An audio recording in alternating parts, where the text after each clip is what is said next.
Hello ladies and gentlemen, and welcome back to my channel for another Hot Toys Secret Base figure preview video. Before we begin, I have to say a massive thank you to Ryan Kirkwood for going out in person and snapping these stunning high-res pictures. Show Ryan some love in the comments below. Without him, this series just wouldn't be possible. If you are looking to pre-order Rocket and Cosmo, they are available from toyswonderland.com. Link for that is in the description below. They have pay in full and a loyalty program. While you're down there, why not hit that subscribe, bell notification icon and join button, so you're notified as soon as a brand new review or figure preview video goes live on the channel. Let's be honest, Rocket, he's kind of the key focus of Volume 3. He's the main driving force behind the story.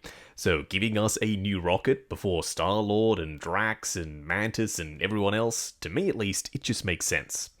Also Cosmo, I have been waiting forever for a 1/6 scale Cosmo ever since we first saw her, and finally it's happening.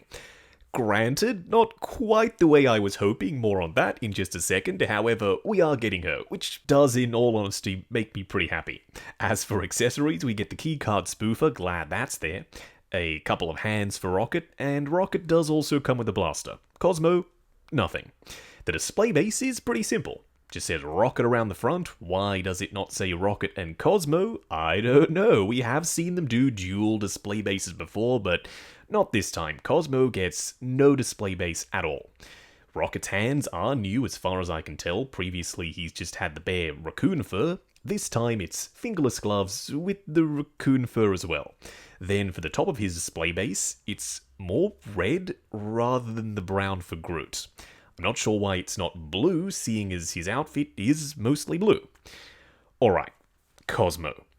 This, I really do want to like. I've said before that we need a Cosmo in 1/6 scale. But not like this though, Hot Toys, come on. This isn't a 1/6 scale figure. It's a 1/6 scale PVC nightmare. Now, alright, if you're doing fully sculpted for the body, that is fine. You can have the body be static underneath if you really have to. I would prefer not go fully articulated. However, let's just say for the sake of budget, they had to go with a fully sculpted body. Then make the outfit fabric. Hot Toys, you know that we know that y'all are known for fabric outfits. Why could this astronaut suit not be fabric?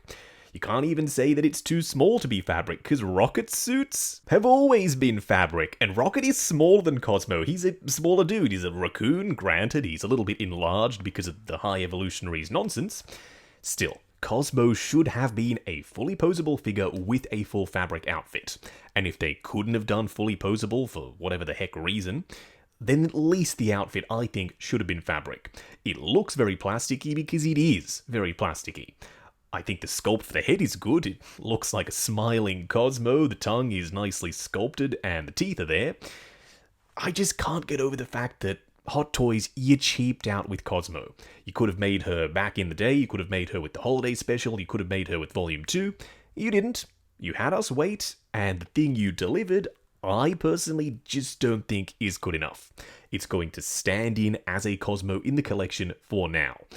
In the future, maybe they'll give us another Cosmo that's a little bit better with a fully articulated body and a proper outfit. We will have to wait and see and hope.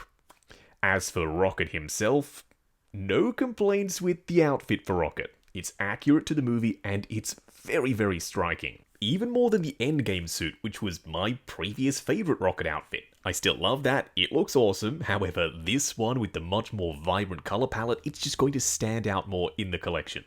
And having Rocket be as small of a dude as he is, he needs all the help he can get to stand out, so being more vibrant, a huge tick from me.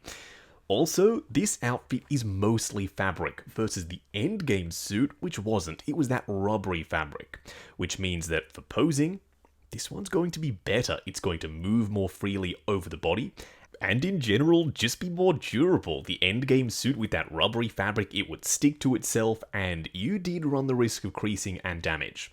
With this one, you only have to worry about the screen-printed bits, and because he is so small, there aren't that many. His boots, a split-cut boot design. Thank you, Hot Toys. The little Ravager logo in the center, a nice touch, a pop of gold, an otherwise very blue outfit. It's got the red pinstriping and the big panel lining around the center.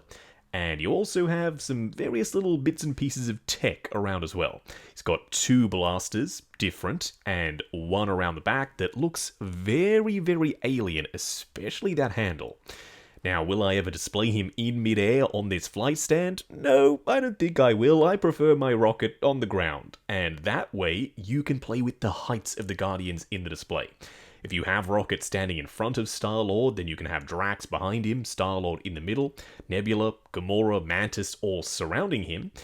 That just helps space everything out in the display. If you also have Rocket as tall as everyone else in midair, that just makes posing everyone just a little bit more of a challenge. Why am I saying this? I don't know. I just want to give you a bit of an insight as to how I'm going to display Rocket in my collection. Now, the head sculpt. Some people are really, really mad about this head sculpt. This is the gritted teeth head sculpt from Guardians of the Galaxy Volume 1. That version of Rocket from ages ago. Could they not have given us a different head sculpt?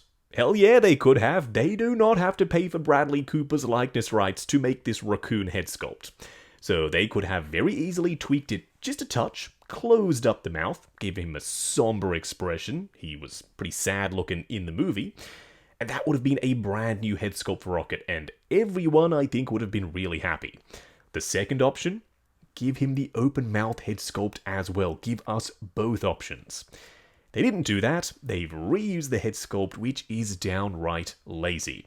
We do have rooted whiskers, though. A nice touch. However, with Cosmo, we don't have rooted whiskers, and Cosmo is a dog, and dogs do have whiskers. Very weird all round. I'm still happy we're getting these two, but not overjoyed, if that makes sense. I don't mean to sound ungrateful, really I don't. I'm still more than happy to pick these two up, and I absolutely will be. I'm a huge fan of this movie. It's so emotional, and having spent as much time as we have with these characters, I'm fairly certain we've seen them 7 times on the big screen at this point. It just makes sense that Hot Toys are going back to the well and giving us another version of Rocket and finally Cosmo. I just would have thought that seeing as though this movie is this version of the team's swan song, I was hoping for just a little bit more effort, especially for Cosmo. Cosmo is a travesty, having no articulation, not even swivels or movement at the head sculpt. I don't know what happened. Then for Paul Rocket, that same old head sculpt from all the way back in the day with Guardians Volume 1. They didn't even throw in that screaming head sculpt. That is a crime in my opinion. Still, it's another set of characters from Guardians Volume 3, and very quickly we are filling out the roster. We do still have more to come, and when we get them, that is going to be one hell of a display, having all of the characters standing together in the matching outfits. That is what I have been waiting for forever. Now, if you are looking to grab these two, it is just one set from toyswonderland.com. Link for that is in the description below. They do have Pay in 4 and a loyalty program. While you're down there, why not hit that subscribe, bell notification icon, and join button if you like the sound of seeing your name in the end credits of my reviews. Like, comment, and subscribe, and we'll catch you in the next video.